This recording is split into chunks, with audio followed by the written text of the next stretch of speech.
ഇടതു സർക്കാർ അഴിമതിക്കൊപ്പമെന്ന് കേരള ഹൈക്കോടതിയുടെ രൂക്ഷ വിമർശനം. ഇത് പരിതാപകരമായ അവസ്ഥയാണെന്നാണ് കോടതി പറഞ്ഞത്.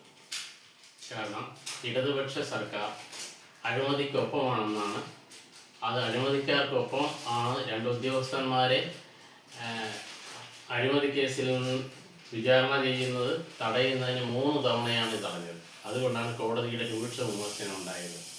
അത് കശുവണ്ടി ഇറക്കുമതി അഴിമതി കേസിൽ INDUC നേതാവായ R ചന്ദ്രശേഖരനെയും മാനേജിംഗ് ഡയറക്ടറായ രതീഷിനെയും വിചാരണ ചെയ്യുന്നതിന് ഗവൺമെൻറ്റിൻ്റെ അനുമതി വേണം.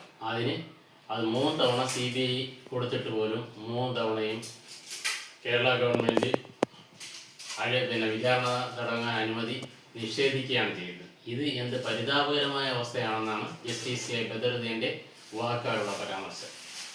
ഇടത് സർക്കാർ അധികാരത്തിൽ വന്നത് അഴിമതി നടത്തില്ല എന്ന് പറഞ്ഞ് കയറിയിട്ട് ഈ 2 പേര് അഴിമതിക്കായ 2 പേരെ എന്തുകൊണ്ട് ഗവൺമെൻറ് സംരക്ഷിക്കുന്നു എന്നാണ് കോടതി പറഞ്ഞത്.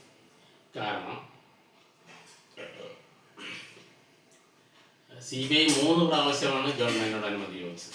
ഇത് കടകംപള്ളി മനോജ് എന്ന് പറഞ്ഞൊരു വ്യക്തി കോടതിയിൽ ഒരു ഉപഹർജി കൊടുത്തു. ഇത് ഗവൺമെൻറ് ഈ കാണിക്കുന്ന നീതികേടിനെ കുറിച്ച് ഒരു ഉപഹർജി കൊടുത്തപ്പോഴാണ് കോടതി പറഞ്ഞത് ഇത് കോടതിയലക്ഷ്യ നടപടിയിലേക്ക് സ്വീകരിക്കും, അതുകൊണ്ട് ഗവൺമെൻറ് ഒരാഴ്ചക്കുള്ളിൽ ഇതിന് മറുപടി കൊടുക്കണം എന്നാണ് പറഞ്ഞത്.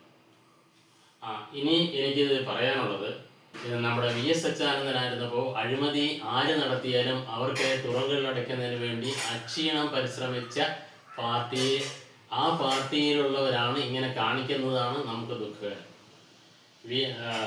ബഹുമാനപ്പെട്ട പിണറായി വിജയൻ ഈ അഴിമതിക്കാരെയൊക്കെ എന്തുകൊണ്ടാണ് ഇങ്ങനെ തുണയ്ക്കുന്നത് ആർക്കും മനസ്സിലാകുന്നില്ല. അതുപോലെ EK നായനാർ മന്ത്രിസഭ ഉണ്ടായിരുന്നപ്പോൾ അദ്ദേഹം പറഞ്ഞ ഒരു അഴിമതിക്കാരൻ പോലും എൻ്റെ മന്ത്രിസഭയിൽ ഉണ്ടാകില്ല, അഥവാ ഉണ്ടായാൽ ആ സെക്കൻഡ് ഞാൻ അവനെ കളയുന്നത്. ആ പാർട്ടിയാണ് ഇപ്പോൾ ഇതെങ്ങോട്ട് പോകുന്നതെന്ന് നമുക്ക് മനസ്സിലാകുന്നത്. ഇത് കോടതി പറഞ്ഞ പോലെ ഇതൊരു പരിതാപകരമായ ഒരവസ്ഥയിലാണ് കേരളം മുന്നോട്ട് പോകുന്നത്. ഓക്കെ.